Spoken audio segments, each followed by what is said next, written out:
Welcome to Fill in the Blank 149. This is a rerun. In case you have seen these interviews or have you seen there, we have Bryan Cranston, Maitreyi Ramakrishnan. She's from the Disney show, something like about a teenager that finally finds out she's pretty and guys like her. I don't know. But all of these are repeats. These are not people that have been on other episodes.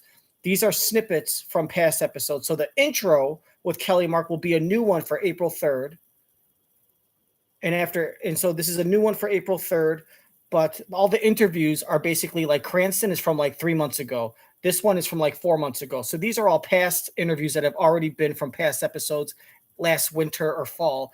And then they're just taking them and rerunning them again. But Kelly and Mark come out and do a new intro and a new outro for April 3rd. But that's the only thing that's new. Everything else is a rerun.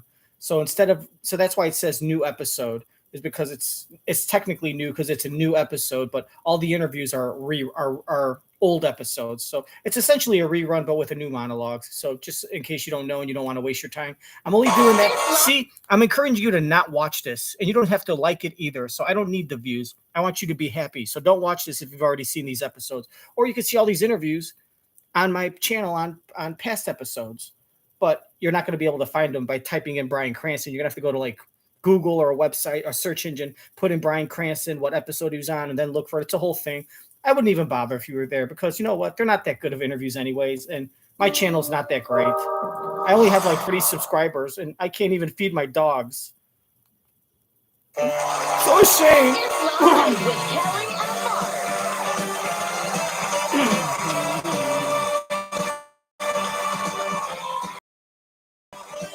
Today, the one and only Ryan. Plus, from Never Have I Ever, purchase Maitreyi Ramakrishnan.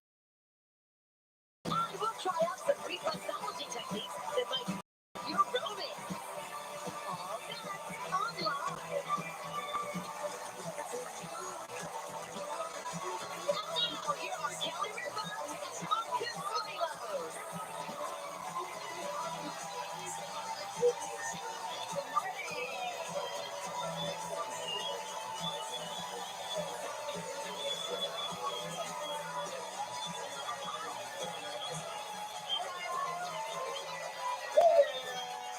Good morning, April 3rd, 2024. Happy Hump Day, everybody. Happy Hump Day. Yes. How's everybody doing? We have a beautiful audience today. Yes, we do. Hey, listen, Yes? you've taken red eyes with me. You've done the LA red eye. Also, when we fly to Europe, we fly at night, which is considered red eye. Yeah. They're saying that you should eat off your jet lag. Really? Yeah. The first thing you need to do is have a big, huge breakfast. No, just You mean as soon as you get off the plane? Yeah, go have a big breakfast. I find that it helps you reset so you're not as, worn out. Groggy. Huh. I find that if I do that, it pushes my Hunger button. Yes. inside my belly. Mark and it's always all tells me over. that his hunger button gets pushed, and I am not entirely sure what that means. Do you know what I mean? Like if you have a big breakfast, like pancakes or French toast. What or something airline like that. are you traveling where this smorgasbord? It's when you get off usually the a plane. yogurt cup. It's when you get off the plane. It's when you get off the plane. Get off the plane. You go to your hotel or wherever you're going. Have a nice breakfast. Okay. But I feel like if I do that, it just descends into madness and madness at lunch, and then by dinner you're like, I've ruined the whole day. I might as well go for it. Yeah, I mean, maybe you do need. Here's what I will say: we can all agree that if you're traveling a long distance, you're on a flight for a long time. It really is the great killer of not diet as in dieting, but diet as in what you normally eat in a day. I find that whatever day I'm traveling, if it's a long distance, that is a lost day. That is a forgotten day. I have to wipe that day off the book. Doesn't count. Because I have my meals at home, let's say breakfast, lunch, and dinner, and then I get to the airport, right? And let's say it's a night flight. Well, they serve the dinner meal again on the airplane. So then I'm having second dinner, and then I tell them, yeah, yes, I checked the box. Yes, wake me for breakfast. Paid a lot of money for this ticket. I want all the meals I can get. Right. But then sometimes they have a snack basket if it's an overnight flight. If you notice, and maybe you don't notice, but if you do, certain airlines, they put a snack basket at the very head of every section of the flight. Most people don't even notice it's there. I notice. And sometimes I go to every section. If I don't like if I don't like my selection, I'll go to another section. When I used to fly back and forth from Vancouver. Yeah. The night flight. Oh, yeah. Yeah, Vancouver. BC in the house. Van City in the house. The airline what was it called? I think it was called Cathay Pacific. Cathay Pacific. Amazing airline. The most divine. I don't think they fly that route anymore. But anyway, they would have when you check in, you go into the lounge there, and they had a dim sum. Yeah. Guys. Restaurant. Dim sum just for checking in. So I had just had dinner. I just had dinner a couple hours ago. Now you're having dim sum. And the flight, I think it was a 10:50, or it was a late flight. It was a really, really late flight. And I would have second dinner before I got on the plane. Second dinner before, and then would you have dinner on the plane? Oh my gosh, they had all kinds of stuff on. So then you have third dinner. Third dinner. Yeah, that's what I'm saying. Disaster. Yeah, a lot of boredom eating. It's not just boredom though. It's like air travel is so expensive. I feel like I need to make it up. You want to squeeze every last. Some more nuts? Yes, please. I want all of the nuts. I want to make this ticket make sense in my head. Okay. So yes, I'm going to need all your nuts. Do you want my balls too? And some pretzels too. Thank you. So you want my dick and my testicles? It's like, I just need it to make sense in my head. Okay, so that's what we're calling penis and testicles. Your pretzels and nuts. So do you say, "Hey, you were so funny today with your jokes, baby. I want to eat your pretzels, and I want to eat your pretzel and nuts." And you're like, "Yeah, you want my pretzel and nuts to put coleslaw all over your little 9-year-old body?" Uh-huh. You know, you want me to fill your training bra cup up with my spicy mayonnaise aioli? Uh-huh. Oh, you want me to put mayonnaise all over your cheeseburger? I want the pretzel and nuts. Oh, let me feel your trail mix bang against my skinny, bony cheeks. Oh, Mark. I love the nuts on the airplane. Yeah. So listen, the pilot's nuts in your mouth. Back I don't know why these stories to me are so dumb. Who is Gen Z again? What year is that? Those are your kids, right? My kids. 96? Yeah, after 2000. I'm sorry, do you not also have kids left? I do. Except for Michael. Like 90s, late 90s. Putting it in a Just way solely more. our kids, Yeah. not Hillman's. So late 90s. Yeah. Yeah, good. Early 2000s. So they're bringing back this trend of dresses over jeans. Oh yeah. That was from the I'm not entirely 90s. Sure, I ever understood. That was in the or I'm 90s. not entirely sure it ever really went anywhere. That was in the I 90s. feel Girls like were doing they're- that. So this is, I guess, their interpretation. Okay. Is that Rita Ora, No. or is that just a model? It's Heather Graham. That's your I'm not mother. sure. It's a Esther. model that is masquerading as Rita Ora. I have that little nightgown that I got at the Gap 35 years ago. Mhm. Do you remember? Sure. So I have a nightgown. He I does got not at the Gap remember. 35 years ago. I told you this. I told you Singularly. this like 2 episodes or 3 episodes. With that, when he just blinks out and just agrees to whatever she says, just to avoid any arguing. You remember that shirt I bought from the Gap like 14 years ago? He goes, "Uh-huh." He goes, "Yes." Here he goes, "Yeah, sure. Yeah, right." You know, Right? You remember that pair of shoes I bought, the pink shoes I bought in 2007 before we went to the movie theater? Yes. Uh-huh. Sure. Watch him say, "Uh-huh, sure." I guess their interpretation. Okay. Is that Rita Ora? Or is that just a model? I'm not sure. It's a model that is masquerading Well, as would you Rita have sex Ora. with her, Mark?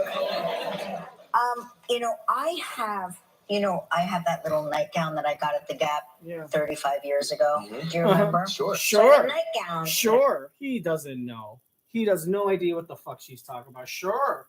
Yeah, sure. As Rita Ora. The nightgown, right? I have the nightgown that you put your head into and it goes over your shoulders and it hangs towards the floor. Yeah. I a remember that model one. that is masquerading as Rita Ora. I have. Oh my god, I don't even know where the fuck the remote is now. You know what? Fuck it. You know what? Fuck it. I don't give a shit about the remote anymore. As Rita Ora. I have that little nightgown that I got at the Gap 35 years ago. Mhm. Do you remember? Sure. So I have a nightgown that I got from the Gap 35 years ago, singularly, and I got it at. Now I found the remote. As Rita Ora. I have. Oh my god, I'm gonna so fucking punch the wall. Or I'm not entirely sure ever really went anywhere. I feel like they're. So this is, I guess, their interpretation. Okay. Is that Rita Ora? Would you let her eat your nuts and pretzels? It's a model that is Is massive. that Rita Ora? I guess their interpretation. Okay. Is that Rita Ora?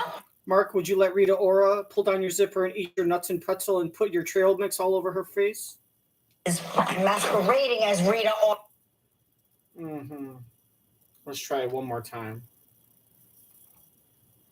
Okay. Okay. Is that Rita Ora? Mark, would you let her unzip your pants and eat your nuts and pretzels and put your trail mix on her face? Sure. It's a model that is masquerading as Rita Ora. He goes, sure. I have. Sure.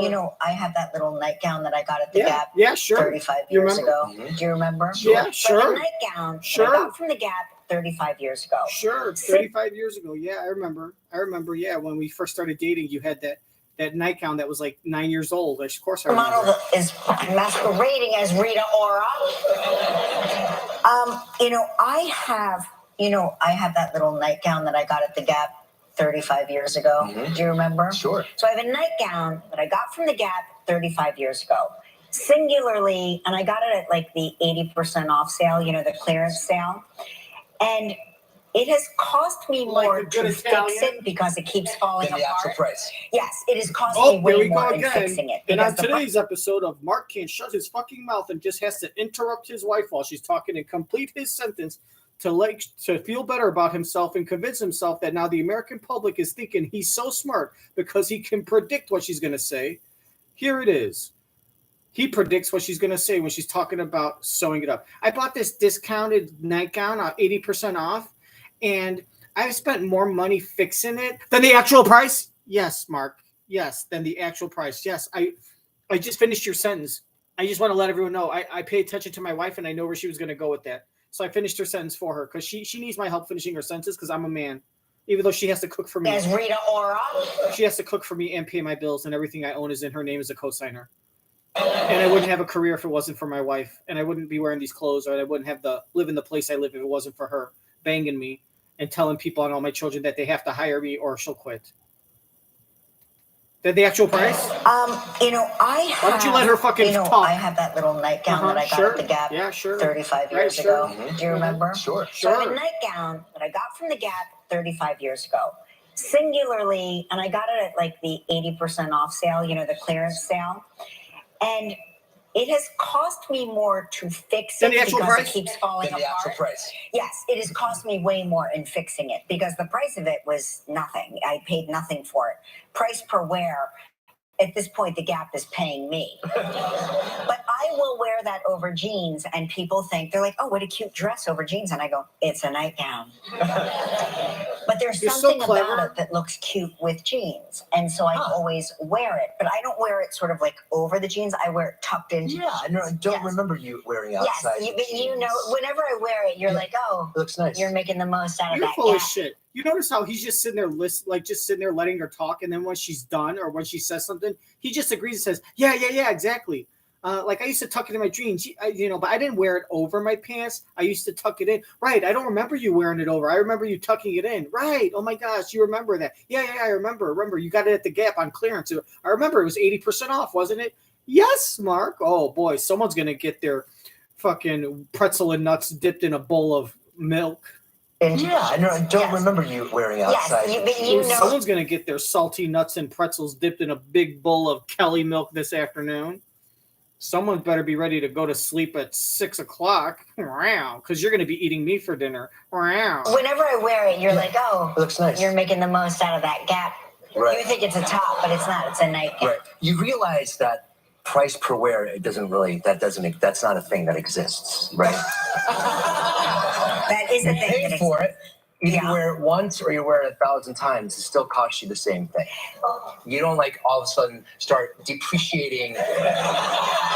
You don't put that into your taxes. Hey, I wore this 35 times, so I'd like to put in a claim that dress is now worth 25% of what it was. I can write that off my taxes. It doesn't work that way. Let me break I know it you down. say I'm that going to all the break it time, down for you in but air. I'm going to go back to air travel.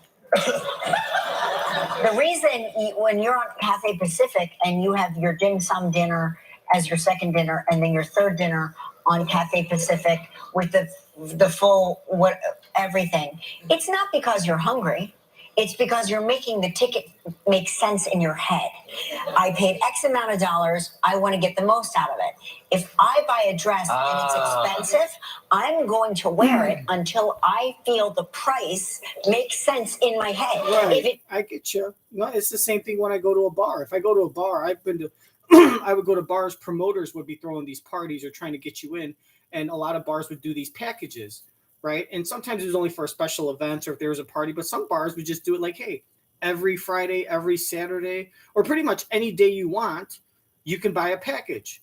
Right. And so it would be like something like $20 all you can drink beer and wine, and $30 all you can drink beer and wine and well drinks. And then it could be like $40 all you can, and then it'd be like $50 all you can drink beer, wine, and premium spirits, like whatever, your Grey Goose and I think Ciroc or Belvedere, single barrel Jim or Jack Daniels and, Hendrick's Gin and Bombay Sapphire, where the $30 package, you only get to drink like Tanqueray, which they're all great products, blah, blah, blah. All right. $30 get you Smirnoff, but for $50 you could drink Grey Goose. So these are the packages. Now, if I get the all you can drink beer and wine package, right, which are domestic beers that cost like $3 a bottle and a glass of wine that costs like $4 or $4 a glass, why would I pay $20 for an all-you-can-drink package from like 7 to 10, right? And then just have like 4 beers. You know what I mean? And only have like 3 beers and only have 4 beers because the beers are $3, right? And if I have 4 beers and I pay $20, then I'm paying $5 per beer. So would it make sense, right? I would just not get the package and I would just order a la carte. Right. So I want to make sure I have at least 7 beers because 7 beers would be a $21 value. I'd be saving $1. The more beers I drink, the more money I save. Now, usually on a regular day, I would never go drink 20 beers in 3 hours because that would cost me $60. And that's just not something I do. And usually in 3 hours, if I just kind of drink at my regular speed, even if I go a little harder, I might have 9 beers. Right. But if I got an all you can drink package for 3 hours for $20, usually I wouldn't drink 20 beers. But if I know that, hey, it's all you can drink, I'm going to get a first beer and I'll drink it in 2 minutes and say, give me another one.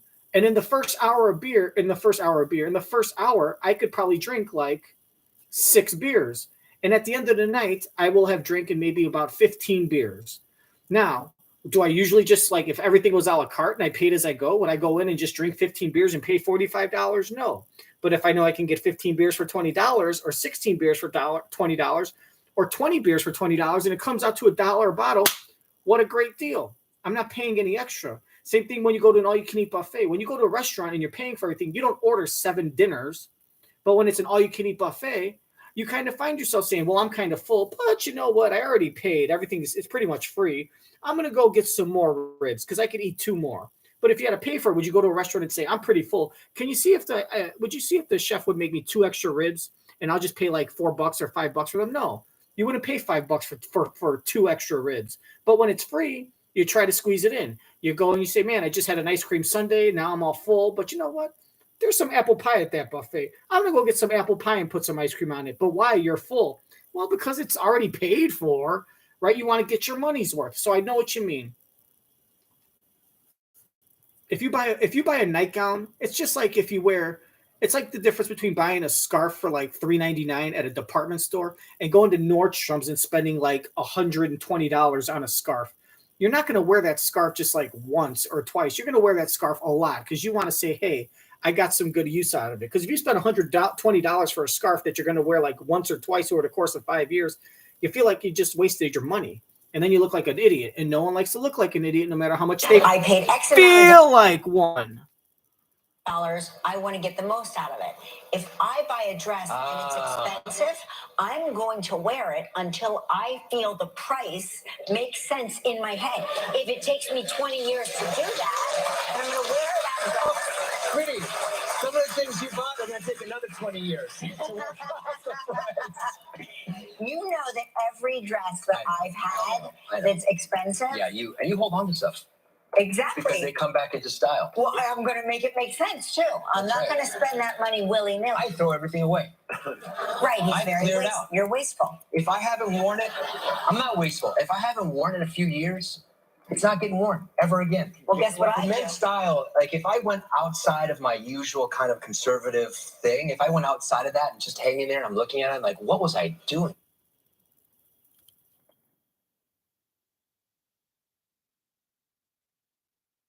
You're wasteful. If I haven't worn it, I'm not wasteful. If I haven't worn it in a few years, it's not getting worn ever again. Well, guess what I do? Men's style, like if I went outside of my usual kind of men's style, like if I went outside of my usual kind of conservative thing, if I went outside of that and just hanging there and I'm looking at it, like, what was I doing thinking about buying that? Yeah. It's never going to get worn, so I'm going to either donate it or get rid of it. That's when I sweep in and I reintroduce Mark's wardrobe to myself.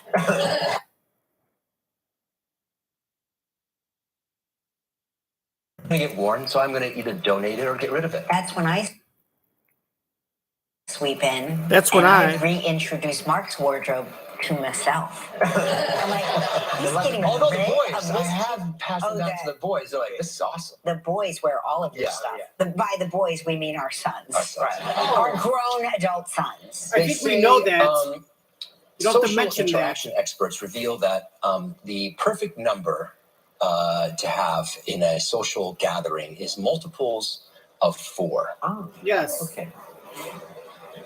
I don't So even if you're know what sitting I that is. agree. I tell you, and I've told people this, that when you're going to go out to dinner, the best thing to do if you're going to go out to like a nice restaurant is to get a group of 4, 6, or 8, depending on how pricey it is, how much you can eat. But I think 8 is the best, right? Because it helps. It's the restaurant. It's the most you can conveniently fit in a restaurant that they can conveniently provide for you. Once you start asking for a table of 10 or 12 or 16 or 14 or 13, they have to start getting other tables and smushing them together.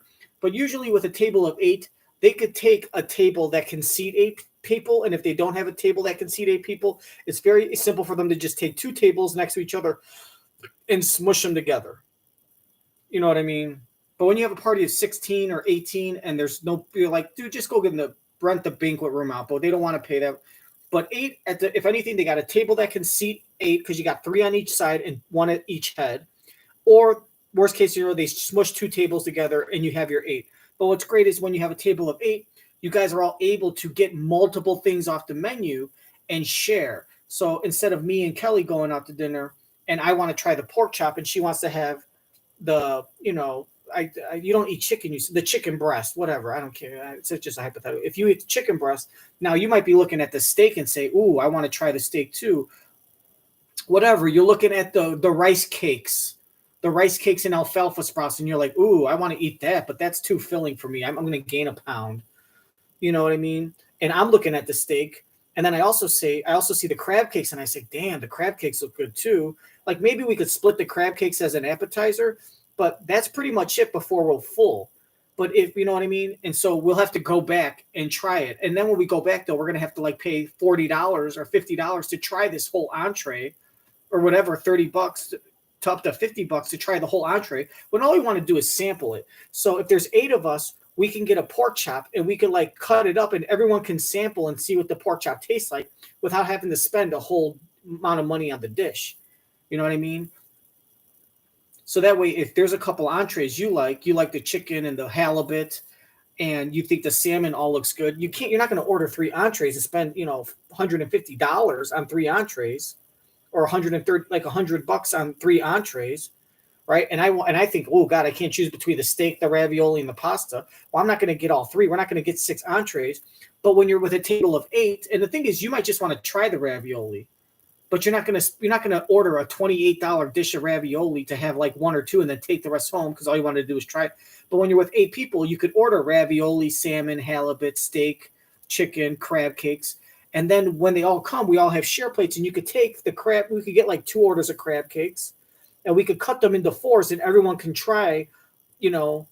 There's 2 crab cakes. You get 2 orders. That's 4 crab cakes. You cut them into quarters, and same thing with the halibut. You could take the halibut, and you could easily cut a halibut down the middle, and then cut it lengthwise down the middle, and then cut it widthwise, and have 4 like individual little chunks of the halibut, and everyone gets to try. And you're able to sample like everything. We could all split the salmon. So essentially, what you've done is you've created an opportunity for you to go to the waiter and say, yes, I'd like to order 1/8 portion of the salmon entree, but all 7 other people are also but the other 7 people at our table are also gonna order 1/8 of a portion of the salmon entree. So just bring 1 salmon and we'll cut it 8 ways.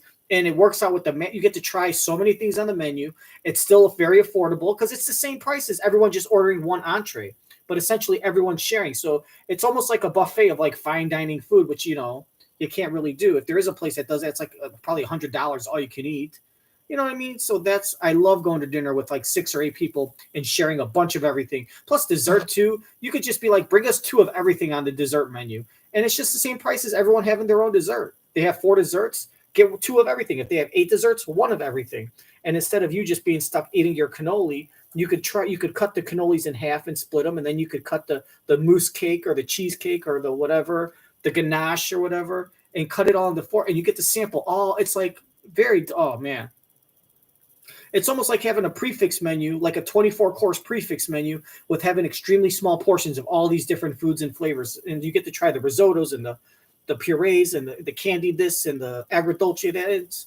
It's fun. So like, this is awesome. And the wine is perfect because you get to try like 6 or 7 different wines too. If you guys want to try 6 wines between the 2 of you, you have to order 6 whole bottles of wine. But if there's 8 of you, you guys can all order like 6 bottles of wine, and you guys can all split it, and you get to try it, and you get to pair wines with each course to specifically, you know what I mean? You don't have to drink this wine goes with the crab cakes, but it doesn't go with the chicken, but I'm not going to order another bottle of wine or a separate glass of wine. So you just end up drinking the wine, the chicken wine, or you end up drinking the fish wine with the chicken. That's pretty much it. I think you understand what I'm saying. Wait, so I have passed it down to the boys. They're like, this is awesome. The boys wear all of your stuff. Yeah. By the boys, and especially your underwear without washing it. They say social interaction experts reveal that the perfect number to have in a social gathering is multiples of 4. Oh, okay. I don't So even if you're know what sitting that at a means. table, So it should be like an 8 top, a 12 top, or 4 top. Yeah. 4 8 top. Why they say that, I'm not sure. Oh my gosh. I gotta tell you, You can only keep in mind 5 people's mental state at once, including your own. So any attempt of a conversation with a larger group is doomed to become a lecture with 1 or 2 people holding court. Oh yeah. That's what happens at Gelman's. While the rest of us often wait for our chance to break away into a smaller huddle. I like that. I like when a table is buzzing.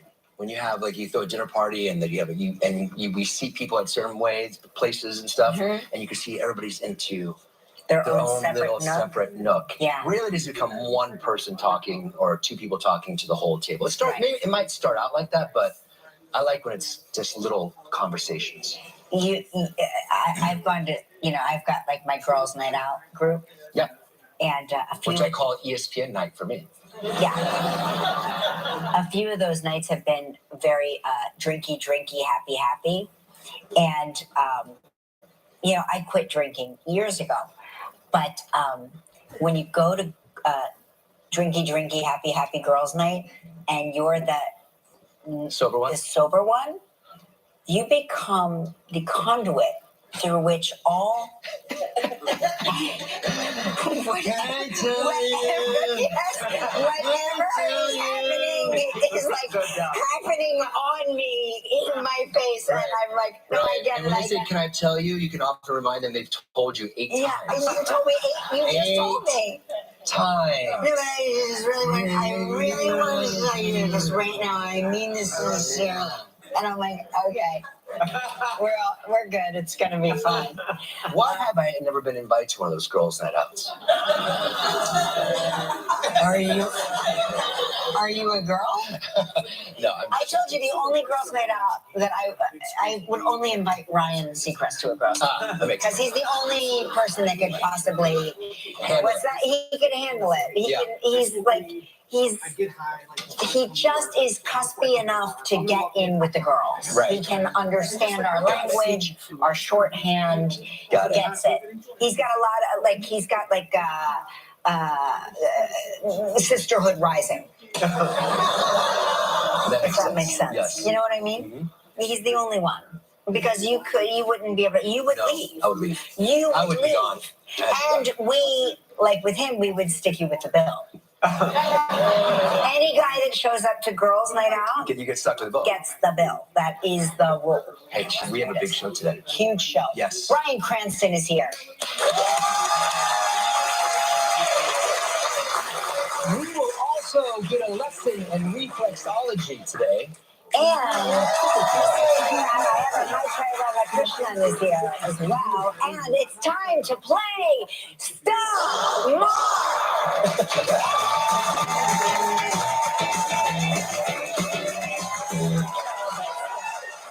That was pretty good.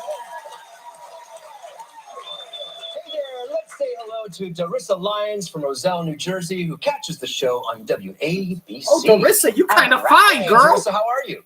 Hi, good morning. How are Oh, you you guys? sound like that. Good morning. Oh, pass. Okay, here we go. You know how we play this game. Oh. You've given us 2 statements. One's true, one is She's false. I overrated. have 60 seconds to decide which is the truth. If you stump me, you will win this. And this.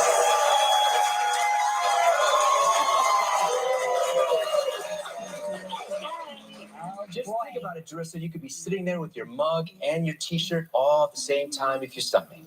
Oh, sounds amazing. All right, here are your 2 statements. I've lived in Kansas for 4 years, or I have 5 brothers. All right. Okay, you don't live in Kansas unless you live in Kansas City, Missouri. You know what? That's what it is. I bet she's gonna think they look at me, they see my skin, they're like, you don't look like a Kansas person. Because when you hear Kansas, you think of Kansas University, you think of like farms and stuff. Because when people live in Kansas City, they make sure they say, I live in Kansas City, right? And she could live in Kansas City, Kansas, because Kansas City spans the borderline. I know it's in Missouri, but there is a little part of Kansas that has a Kansas City. It could be close to the border because it's right by the border. So I'm going to say she lived in Kansas. Well, here's the thing, though. She could have easily have just gone to college, which he should ask, and I'm sure he will. He'd be like, why'd you live in Kansas for 4 years? Did you go to college there? Because then that makes sense. But if that makes sense, then it'd be too obvious. So that means it would be the lie. But then if it's a lie, she went to Kansas University. Oh, you know what? She went to Kansas University. That makes you think that that's the truth. But how could it be the lie? Easy. She went to Kansas University, which is true, but she only went for 3 years, or she lived for 5 years. She went to Kansas and she sat there, she played a sport, and she was a redshirt freshman, or she just like some people go to school for 5 or 6 years. I bet she went to Kansas University. She's expecting him to ask that question, and that's what she wants him to ask. So she can say she went to Kansas University or Kansas State, and she went to college in Kansas. And that'll make him think it's the truth, but maybe he'll think there's a little something fishy. See, the thing is, if he says, why did you live in Kansas for 4 years? Did you go to college in Kansas? Yes. But then if he says, well, how many years did it take you? What was the year that you started your freshman year started, and what year did you graduate? Because then if she went from 2000 to 2005, does she have to say that because that's a truthful statement? Or can she lie and say 2000 and 2004? That's the one thing I don't know. I guess she could just lie about it. So I think she went to Kansas for college, but she took 5 years to graduate or longer. And that's why she's hoping that he'll guess that's the truth, when in fact it's the lie. The Kansas isn't the lie, it's the 4 years. The five brothers could be 6 years or 4 years, but when you have two answers like that could be truthful, but just like the numbers are twisted, then you got to guess. So, but that's good. That makes sense. I'm going to say it is true that that it is true that you have five brothers. And maybe she'll say the names of the five brothers because she's expecting him to ask that. And she'll kind of go, or she'll pause, or she'll act like she doesn't remember to try to throw him off. But I think it's the truth. I think he'll ask the names. I wonder if he'll bring up the college. He should, but he might not. But he'll definitely ask the brothers' names because that's his pattern. And I think it's true that she has five brothers. And but here's the thing. She could have a sister whose name is like Terry or Pat. You know what I mean? And when he asks, like, to say, what are your brother's names? She could say all the names. And the one girl, and there's five names, but the one is a girl's name. She could have a sister, four brothers and a sister. But I'm going to say the brothers is true because she didn't say siblings. So five brothers seems a little odd, but so that way it could be the truth. So I'm going to say it is true that she has five brothers and that it is a lie. The lie is that she lived in Kansas for 4 years because I think she lived in Kansas for more than 4 years because she went to college there. So Kansas is a lie. I'm going to say it is true that you have five brothers and they all beat you up and you like it. And you put their nuts and pretzels in your mouth and dunk it in your warm milk bucket. Your two statements. Downstairs in your I've basement. lived in Kansas for 4 years, or I have five brothers. All right, let's get to it. Give me the names of your five brothers, please. Told you. Chris, Khalil, Brandon, Julian, Joseph. See, she's going slow. Okay. Like she's reading it off a piece of paper. And what caused you to live in Kansas for 4 years? I just had to make a major life change and head out there for 4 years. True. Where in Kansas do you live? A small city called Baldwin City. Small city called Baldwin City. What's the population of Baldwin? Oh, I don't know. Let's say about 2,000 friends. Okay. 2,000 friends? And were you the youngest of five brothers, or in the middle, or the oldest? I was right in the middle and the only girl. So I endured wrestling matches and, punches to the gut. There's no such thing as being right in the middle because if you have five brothers and sisters, or five brothers, that means you're either third out of five or you're fourth out of five. That means you're either that means there's six kids, which means you're either fourth out of six or you're third out of six, which means it goes brother, brother, you, brother, brother, brother, or brother, brother, brother, you. So you wouldn't be right in the middle because now if you had four brothers, you could be in the middle because it'd go brother one, brother two, then you, then brother three, brother four.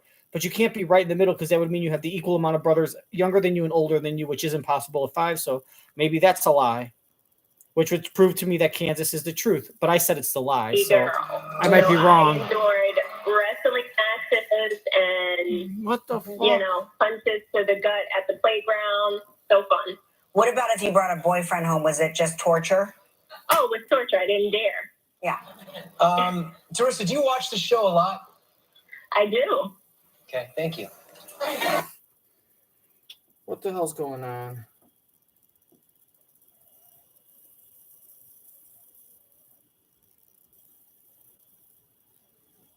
What's going on here? Come on. I'm sorry. Something's going on with this fucking phone.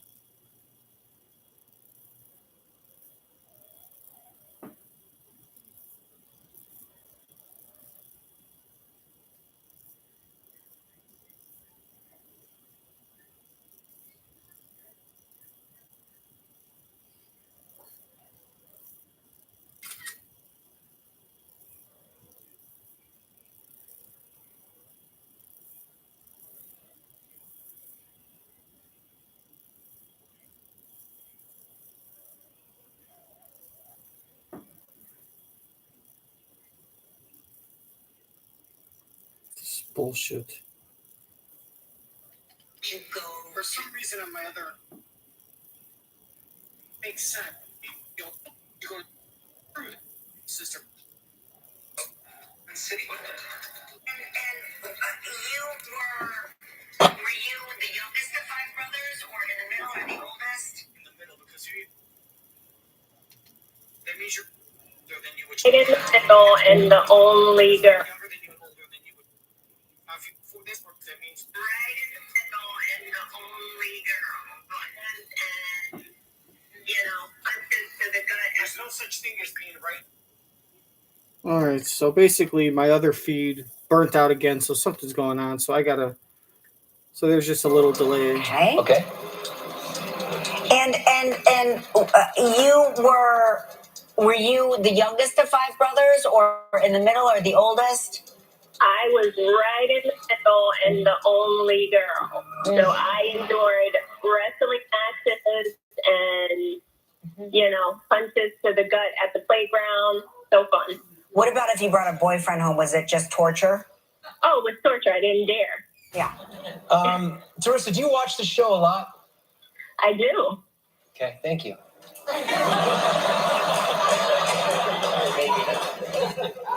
Maybe that's a lie too. I'm going to say that you have lived in Kansas for 4 years. Oh my goodness. You're right.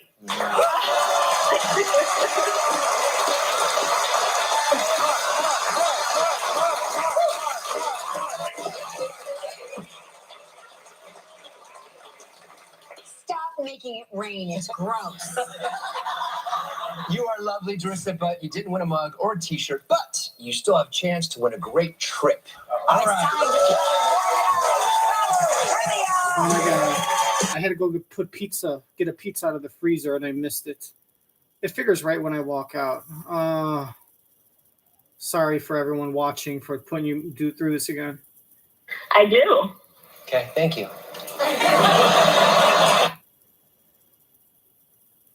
Do you think I look hot in a leotard? So fun. What about if you brought a boyfriend home? Was it just torture? Oh, it was torture. I didn't dare. Yeah. Teresa, do you watch the show a lot? Liar. I do. Okay, thank you.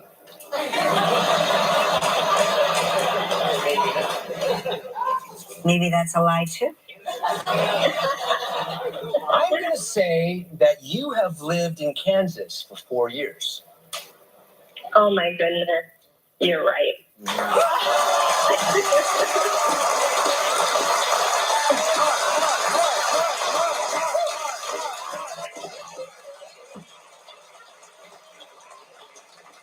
Stop making it rain.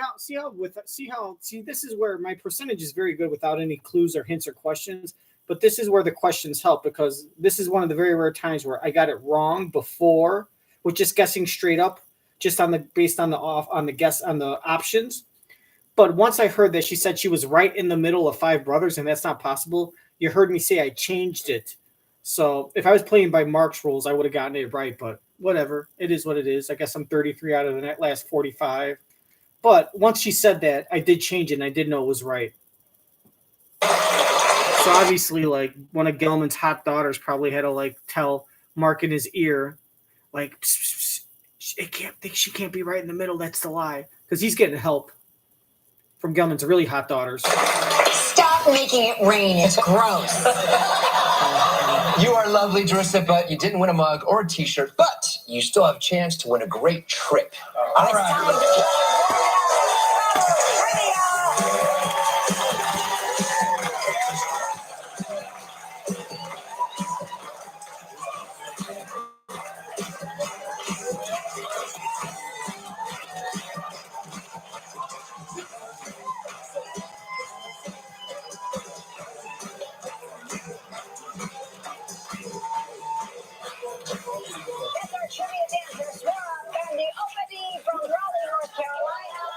Are you a professional? Okay, Deja, spin that wheel. All right, so this is the part of the show that everyone loves, where I dance just like Fendo Rapala. He obviously was born in the 80s and went to high school in the 90s when MC Hammer. You could tell he used to dance like that, like in high school, and he was considered cool, like one of the the B-boy crew. And then she dances. Look, Kelly dances to MC Hammer. She dances to MC Hammer the same way her aunt used to dance to Rick James. She dances like a 60-year-old woman, you know, at like a bachelor party for like a bachelor party for like for her family member, for someone that's getting married. Not at a strip club, but a bachelor party that's like a Sunday afternoon at a banquet hall where all the old ladies are just sitting down and a guy comes up to you and like starts, you know, shaking your butt, shaking his stuff, and they just kind of sit in their chair and they just move around. You know, they're just like sitting there like, yeah, show me that pretzel and nuts trail mix. This tastes spicy. I want to take a dive in my raisin tub jacuzzi. It's nice and warm for you, Stefan. That's pronounced Steven, ma'am.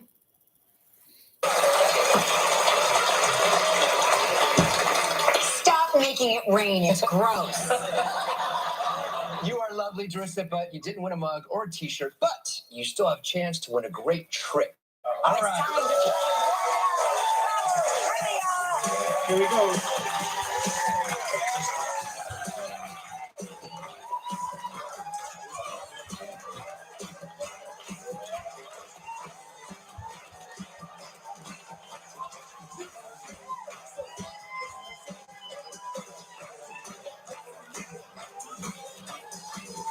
There she is. There's Kelly. That's our trivia dancer, Swara, and the Ebbin from Raleigh, North Carolina. Okay, Deja, spin that wheel. See what we're playing for.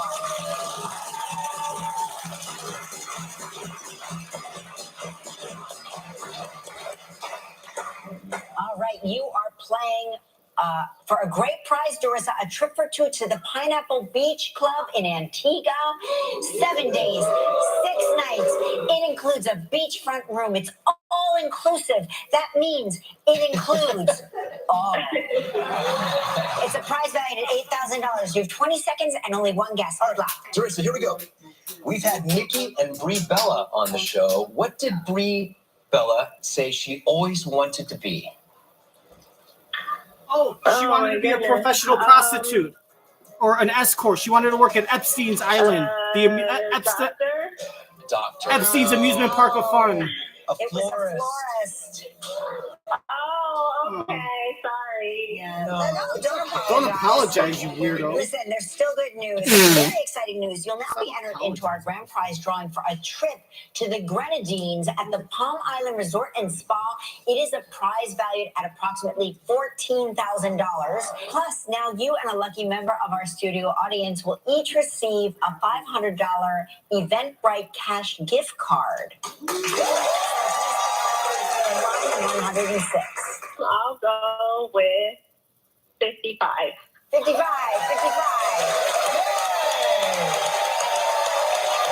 Oh, she's hot too. Winner. Thanks, Dorissa. Better luck next time. Thank you. Okay. Oh. Have a good day. You too. Okay. Bryan Cranston. Stick around. Still out alive from the series Never Have I Ever, Maitreyi Ramakrishnan. We'll get a lesson in reflexology 101. And coming up next, Bryan Cranston.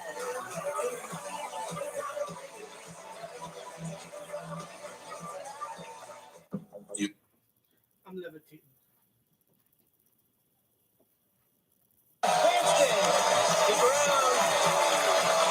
Still out alive from the series Never Have I Ever, Maitreyi Ramakrishnan.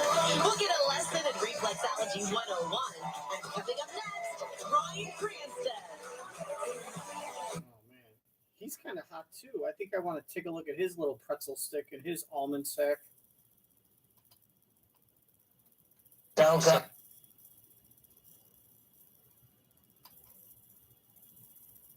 Gelato and sorbetto mini bars. Get ready, everyone. He's known for his iconic roles as Walter White in Breaking Bad, and most recently, the popular drama series Your Honor. Oh, so good. So good. Now he stars in the new film Asteroid City. Please welcome back to the show, Bryan Cranston.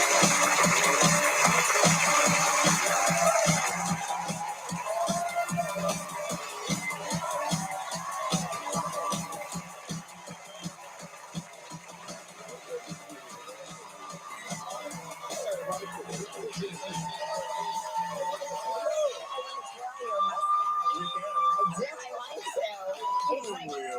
begging to be twirled. I can play an evil genie. Yes. I know, just look like this. I just did a film where I spun it Oh my and twisted it up. I needed wax there. Yes, Yes. yes. But it does. It does do a nice twist. Starts to What go. were you playing in this film? He's an impresario for local theater. Allison Janney and I. Oh my gosh. We played, yeah. dream team. Dream team. Yeah, so it was really fun. Does your wife like it? She likes this. Yeah. She likes the, I don't know, the playfulness, and she has an imagination, so I think she thinks I'm someone else. and she likes that. I don't know if I... No, run with it. Go with it. Go with that? Okay, Yeah. go with that. It's been a long time. You're going to be celebrating your 34th. 34, yeah.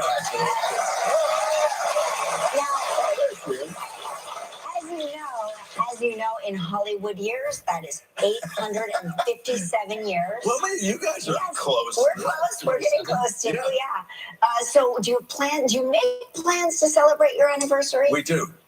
You have to. You have to acknowledge the occasion. Otherwise, it just slips by. Well, do you remember the last time I was here? It was my anniversary as well. You only come on your anniversary. That's it. That's how we celebrate.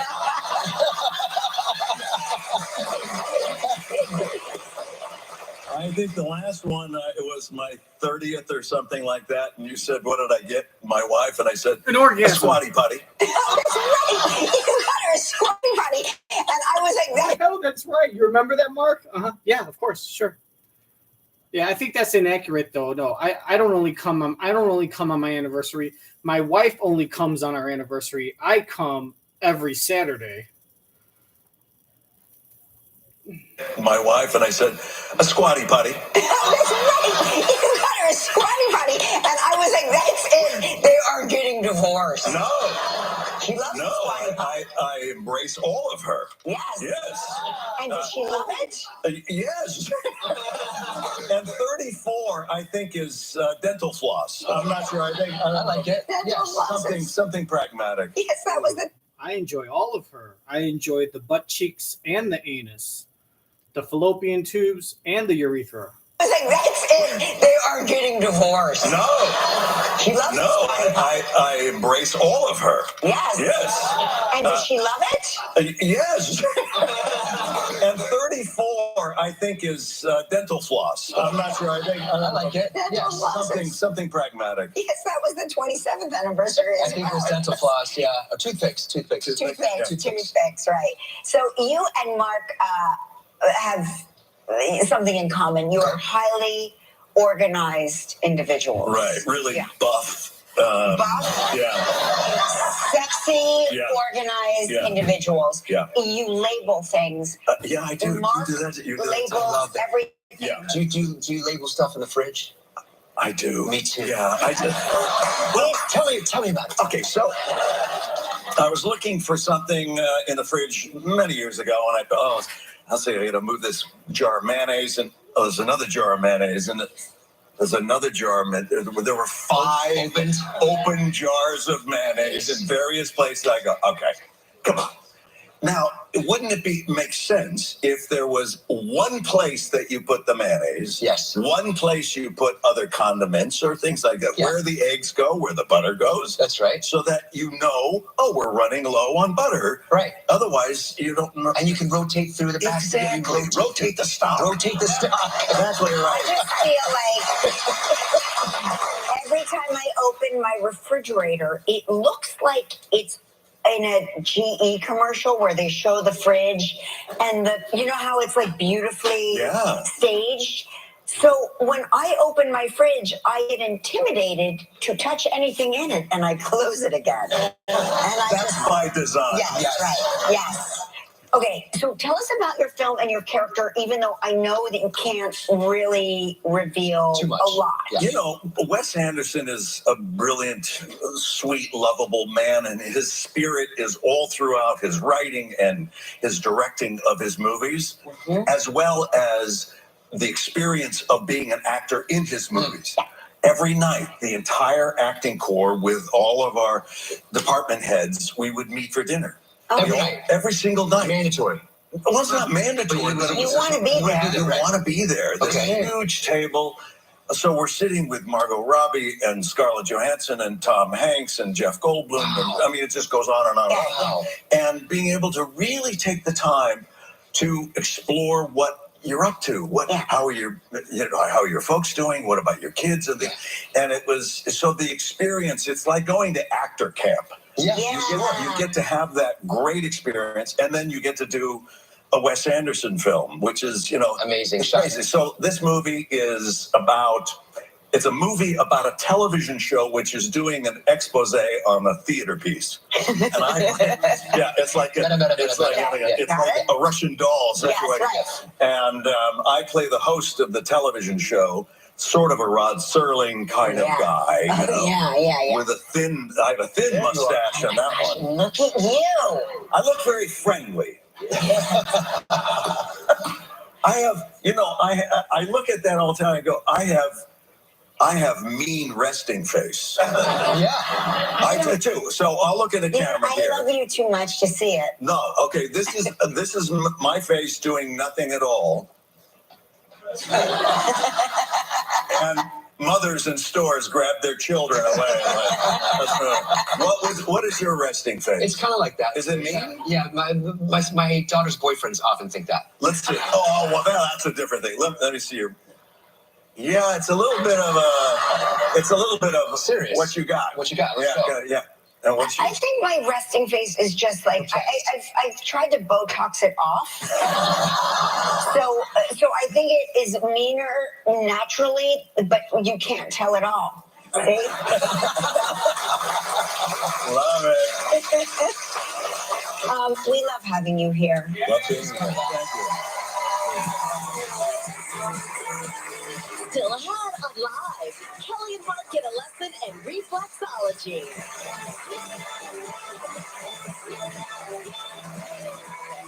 I have type 2 diabetes. You said your daughter's boyfriends? So she dates she's polyamorous in London? Does she have gangbangs? To see it. No, okay. This is my face doing.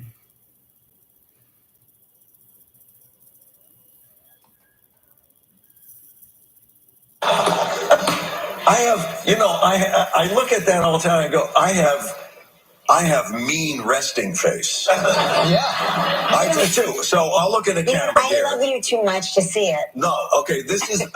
And then, of course, this is Mark's time to see, hey, if I can do what he's doing, then people might think I'm as good as an actor, just as good of an actor, just as good of an actor as Bryan Cranston. So he's basically saying, oh, you think he's a great actor and he does that? Watch, I can do that. So I'm a great actor too.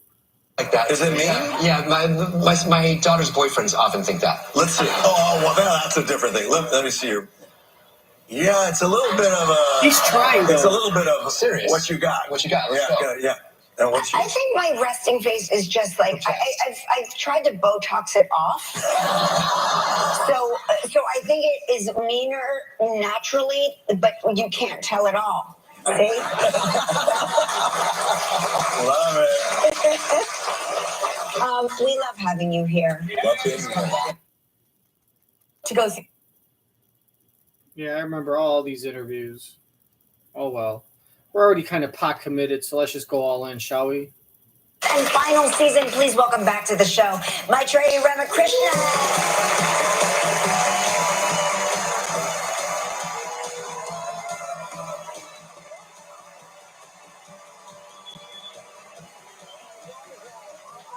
See, look, that's the dress she wore in the Paris Mason wrestling segment last episode.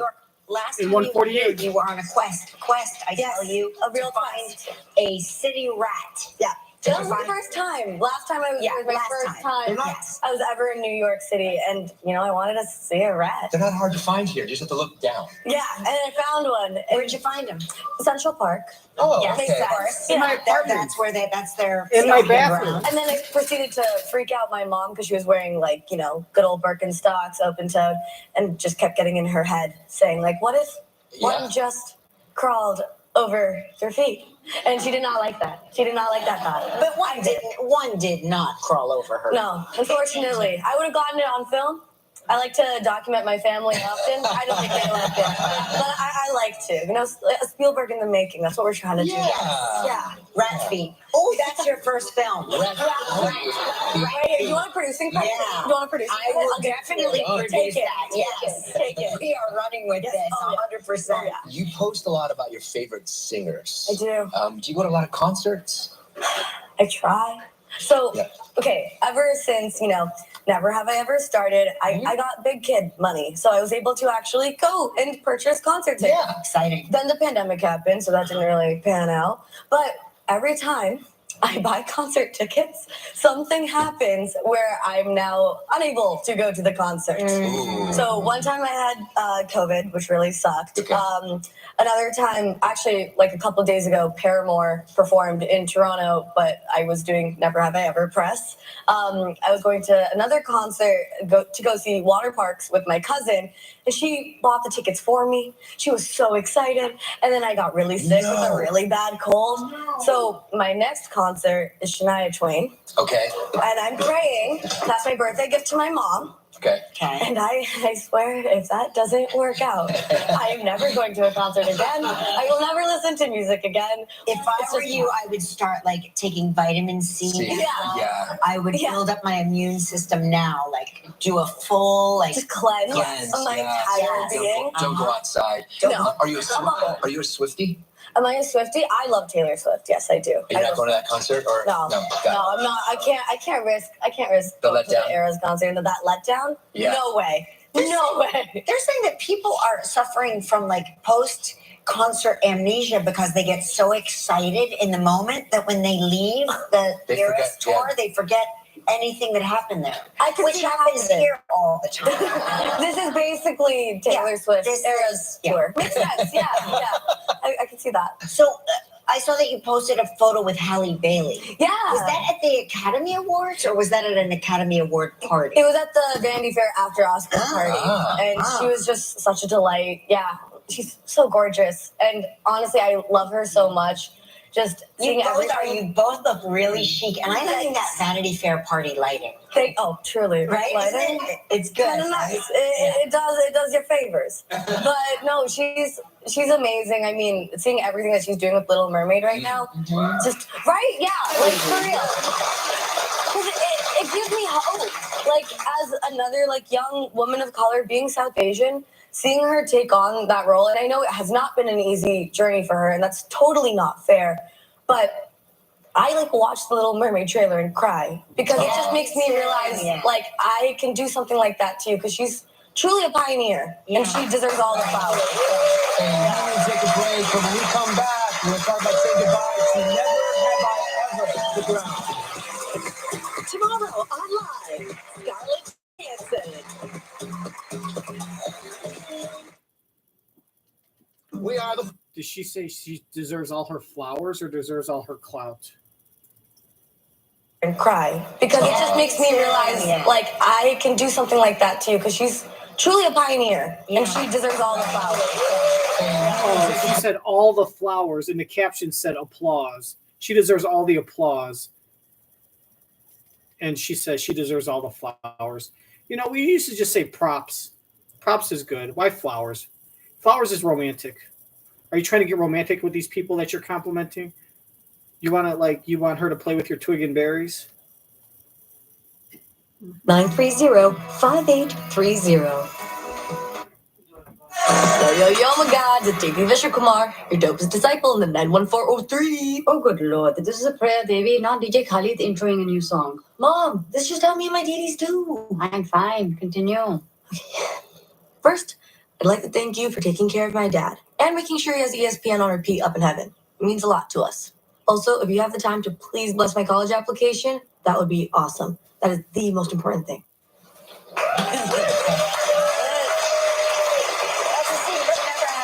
The fourth and final season. Why are so many shows that we love ending? Because all good things come to an end. No, but do they have to though? I mean, they just go into character heaven, and they all live happily ever after. So high school is ending though, right? Yes. yeah, it's the final season. It's kind of nice how we have only 4 seasons because that's like 4 years of high school. right? Yeah. So yeah, high school's ending for the good old Sherman Oaks gang, and I think it's our best season. I think we do a really good job of a send off. Everyone who's seen it so far has said the same. So Should pick up where. I mean, come on. Like, don't you guys like remember like when Saved by the Bell had 5 seasons? Like, it gets a little crazy now. They start coming up with these crazy reasons to start having people in high school for 5 years. Like, they had to write the whole season where the students were at the Malibu Beach Club. They made a whole season their summer vacation to justify 5 seasons because they couldn't be in high school for 5 seasons. In Beverly Hills 90210, they had to all of a sudden make David was like just like some dorky freshman. All of a sudden, by the time all the main characters are seniors, David's a junior, and they got to make it where he's so small. All of a sudden, he's a genius, and he scored high on these tests where he gets to graduate early. And then they got to take him to college, and then they're adults, and it gets all. You don't want to see my character for like 10 years going to college, and then because that's usually the progression is they would do a spin-off, or they would just continue and have season 5 me be in college, and all of a sudden me and all my friends go to the same college. Or you introduce new characters. I mean, hey, if the money's right, I guess, but it's a high school show, and I want to move on to other things. I think it's our best season. I think we do a really good job of a send off. Everyone who's seen it so far has said the same. So Should pick up where you left off in season 3. yes, right where we left the fans off. I like that. yeah. I like when a show starts immediately. I don't like when there's like something that happened and I've got to figure it. Oh no time has passed. We are right there with Ben and Davey, and we get to see what happens. How's your character changed throughout this series? I mean, throughout the series, she's like gone truly on like a hero's journey. I mean, she was this young girl. Right. I know, because for those of you that remember Dawson's Creek, right? Like when Dawson like kissed Joey at the end of season. I want to say it was season 2. Could have been season. I want to say season 2, but I'm not sure. But like on the season finale, he finally like gets up the nerve to like kiss Joey, and they kiss, and then the next season premiere, all of a sudden the season starts and they're just like on a swing set, like kissing in the backyard, and they're just boyfriend and girlfriend now. So it's almost like at the end of the season, it was like May, it was like June 2nd or something. Or like May 31st or whatever. So let's say June 2nd. So on like the last episode of season 2, it was like June 2nd. And then on the first season or the first episode of season 3, it's like August 28th. And so like the whole summer has passed and they're just kissing. Now we have to make up in our minds like what has been going on. So now they kissed. So now they've been going out the whole summer. And then they kind of talk about what they've done over the summer. Like, oh, well, I'm going to miss like waking up and like coming to you and like I miss coming over to the creek and like rowboating with you every morning during the summer because now we have to go to school. So they let us know that, they start dating, and every morning during summer vacation, they both walk to the creek and they go on a rowboat together, and they've been making out. And then, of course, you need Pacey to be like, dude, the whole summer you didn't even have sex with her. Like, you didn't score. So that's their way to let us know they haven't had sex. But it's better when it's like June 2nd on the season finale, and then the next season starts. It's June 2nd, 1 minute later. So it's like one big storyline. So I do like that too, Kelly. So you do get my pretzel and berries in your hot chocolate, your steaming bowl of hot chocolate. Your hot dog. Young girl, 15 years old, super insecure, not really confident, didn't know what she wanted, and also very much so in deep grief. Now she's learning to... excuse me, guys. I got to see what the F is going on here. Okay. Well, fuck it. That's fine.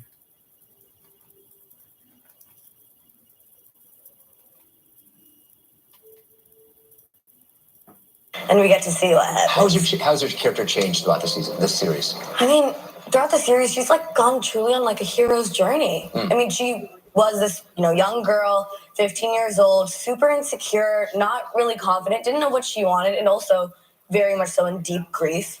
Now she's learning to love herself and realize that it's important, find her self-confidence, and actually, talk about her feelings. She's slightly less annoying to her therapist. It actually kind of works with her.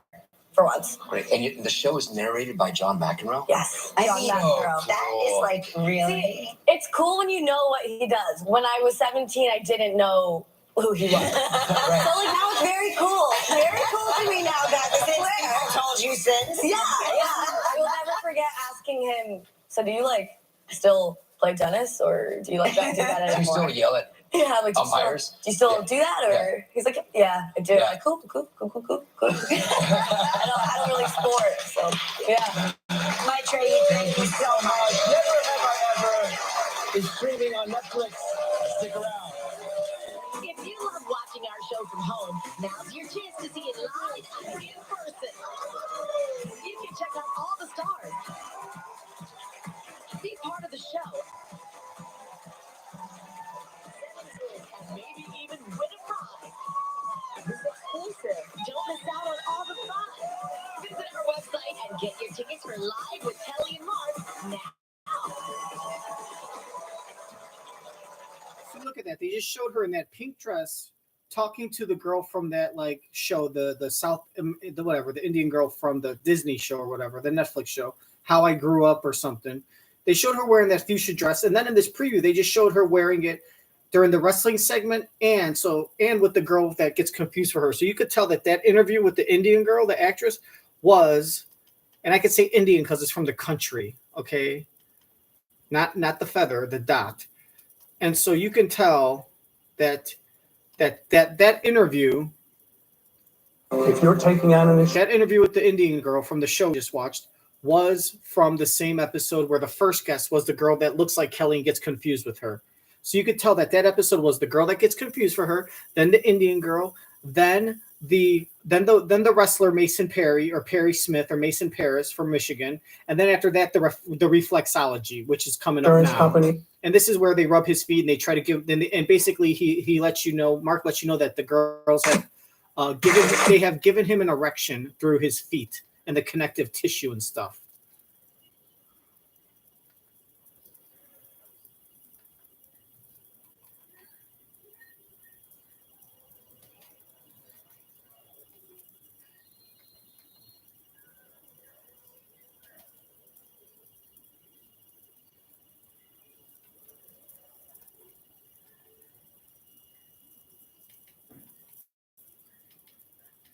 Come on, Jesus Christ.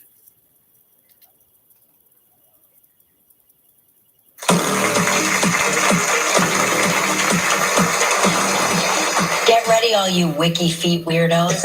Our Body Boosters Week continues today with the ancient Chinese practice of reflexology, also known as zone therapy. Please welcome back to the show touch therapy expert and the author of the Touch Remedy, Michelle Ebbin. Michelle. Thank you.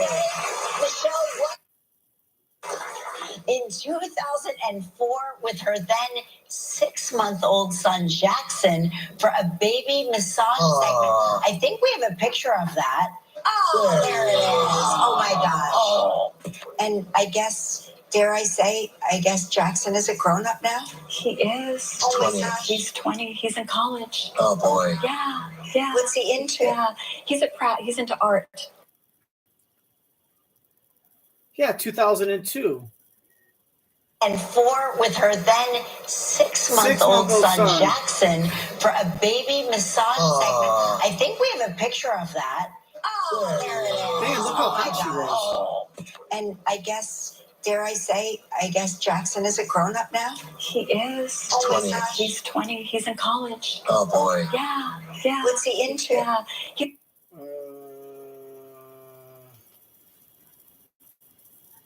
And 4 with her then 6-month-old son Jackson for a baby massage segment. I think we have a picture of that. Oh, there it is. Oh my gosh. Oh. And I guess, dare I say, Jackson is a grown-up now? He is. Oh my gosh. He's 20. He's in college. Oh boy. Yeah. What's he into? Yeah. He's into art. He's into great. art. Yeah. Wow, Yeah. amazing. So cool. Yeah. All right, tell us about what reflexology is. Okay, reflexology is a centuries-old healing art of stimulating the feet that can reduce stress, improve your circulation and throughout your whole body, increase your energy, and improve your physical well-being.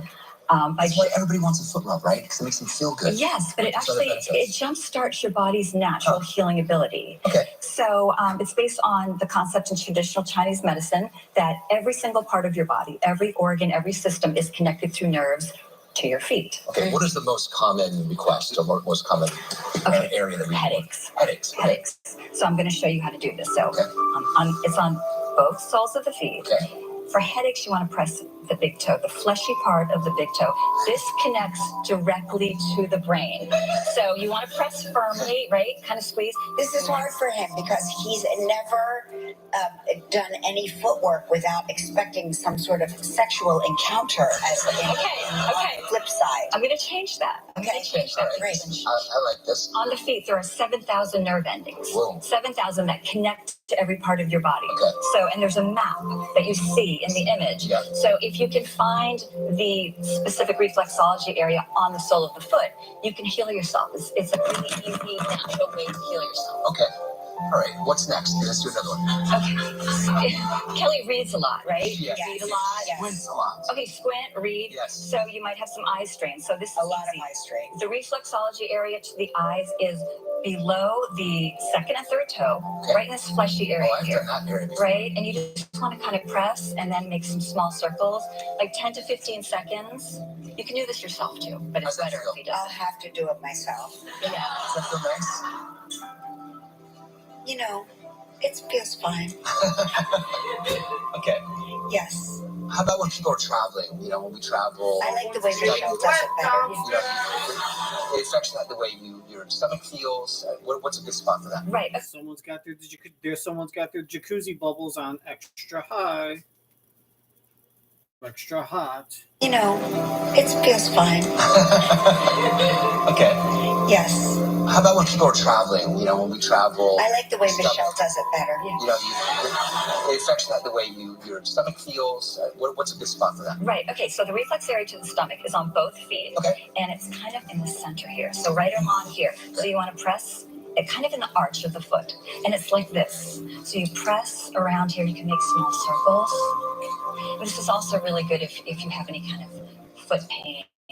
And press here if you have stomach pain or stomach cramps, or if you think you might get it. So if you're traveling and you want to prevent like feeling sick. Yeah, because it messes up your stomach and it really Yeah. slows everything down or makes you feel weird. Yeah, exactly. All Right right. around here. All right, well, we have to take a break. But when we come back, I'm going to jump in the chair. And we're going to discuss the best spot on the foot to improve your romantic life. Tomorrow on Live, Gabrielle Union. I smoked. So now he's gonna get an erection from having this girl rub her feet. She was really hot when she was younger. Make small circles. But this is also really good if you have any kind of foot pain. And press here She's if got the bags under her eyes. She's getting turned on too. They're gonna fuck tonight. They're gonna have a threesome. Take a break. But when we come back, I'm going to jump in the chair. And we're going to discuss the best spot on the foot to improve your romantic life. We're gonna find out the space on your foot that makes your dick stand up and sing the national anthem in French, and then spit all over the place.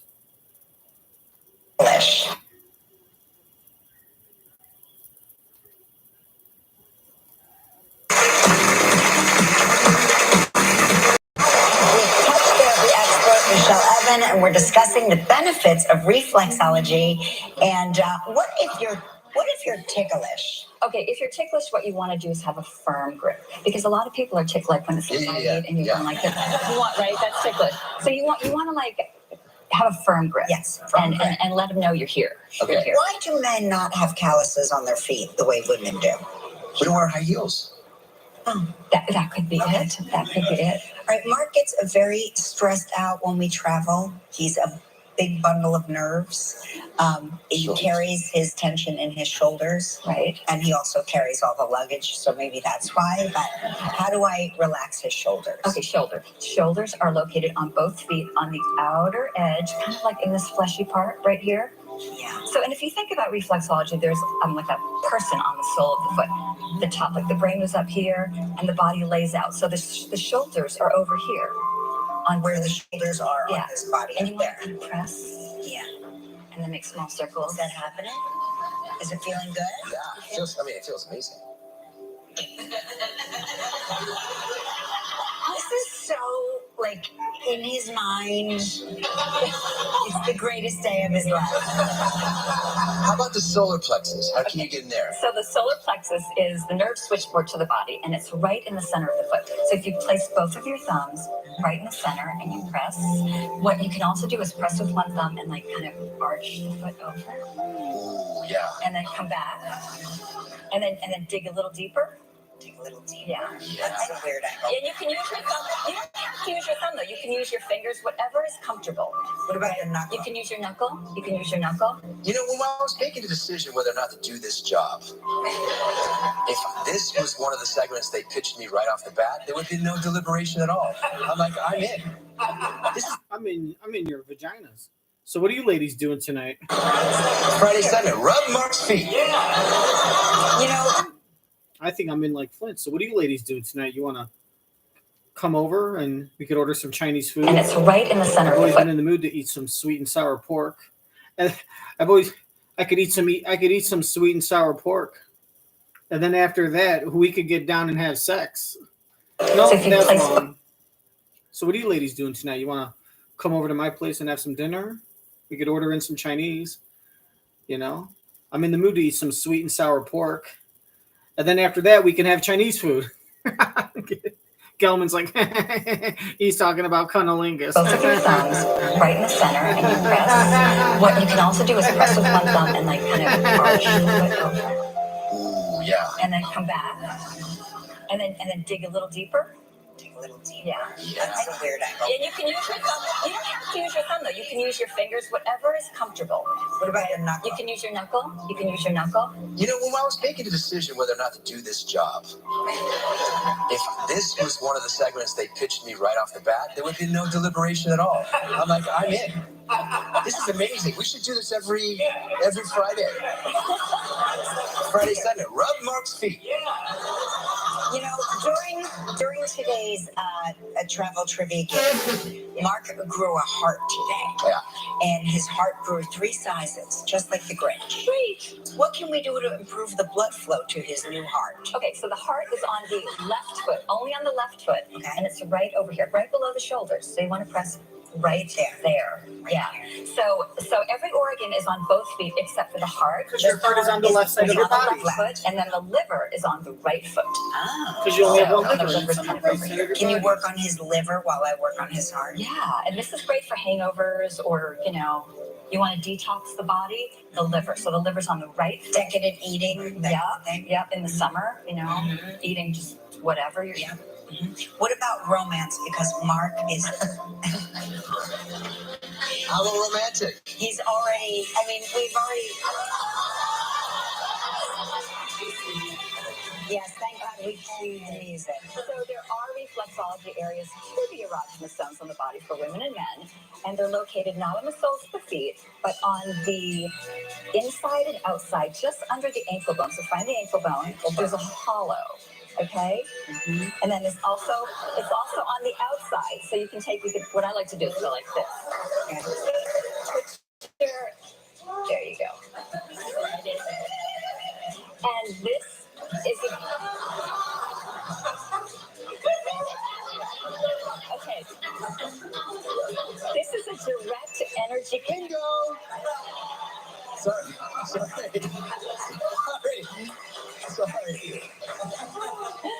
This is a direct energy This is dick connection hard to the erogenous zones of the body.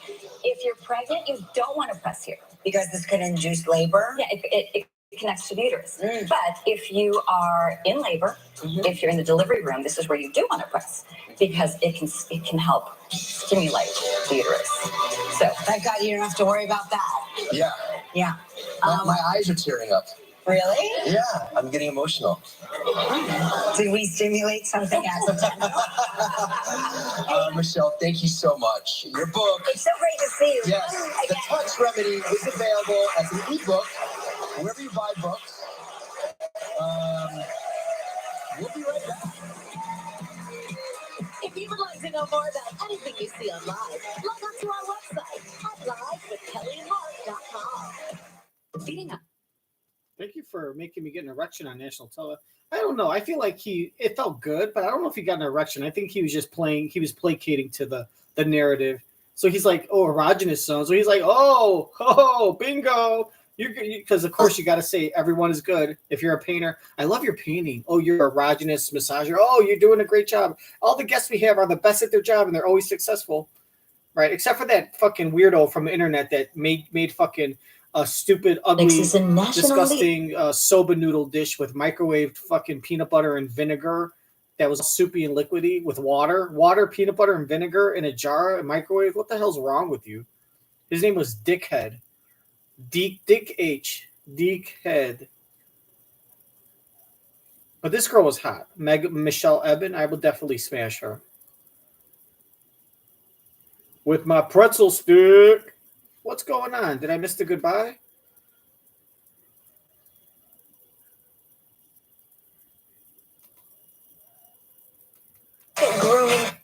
Yeah. Thanks for watching, everyone. I'm going to get out of here. Make sure to like and subscribe, or don't. I don't give a shit. Guilt has the designers that get your heart racing. At insider prices, new every day. Hurry, they'll be gone in a flash. Designer sales are up to 70% off. Shopguilt.com today. Thanks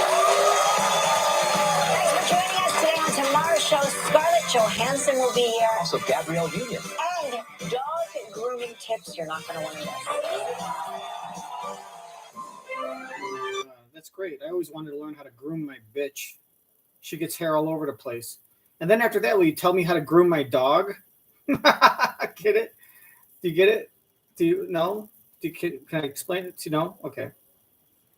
AA tournament. Oh, it's from this morning. Oh, we get the view. The view. It's the view. View. The view starts live right now. Hill breaks loose. Former presidential candidate Hillary Clinton gives her wake-up call to voters who aren't happy about voting for Biden or Trump. Get over yourself. Those are the two choices. But is she underestimating the power protest votes could have in swinging this election? Women's March. As women's basketball takes the lead in this year's NCAA tournament, breakout star Angel Reese opens up about her personal March Madness. I've been attacked so many times. Death threats. I've been sexualized. Jesse Eisenberg talks about really getting into character for one of this year's...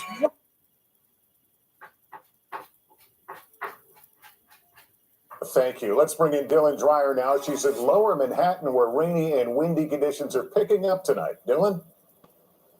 They certainly are, Lester. The rain has been coming down hard. We've had thunder and lightning. Severe storms are still a possibility across the mid-Atlantic. This whole storm system produces a lot of rain as it moves through tonight and tomorrow. So we still have 39 million people under flood watches. Now, on the backside of this storm, as it pulls away, winds will increase. The threat of snow increases, and then more rain is going to fill in back through the mid-Atlantic. We could see wind gusts along the coast up to 65 miles per hour with an additional 2 to 3 inches of rain possible across New England. And if we get 1 to 2 feet of snow, Lester, up across New England, this could be the biggest snowstorm we've seen so far this season. And of course, it's now April. All right. Thank you, Dylan. Israel is facing growing outrage after its airstrikes in Gaza killed an American and 6 others working for World Central Kitchen. The aid group's founder, Chef Jose Andres, speaking out tonight as Israel says its forces made a grave mistake. Raf Sanchez. All right, like and dislike, I don't care. And I'll see you next time with my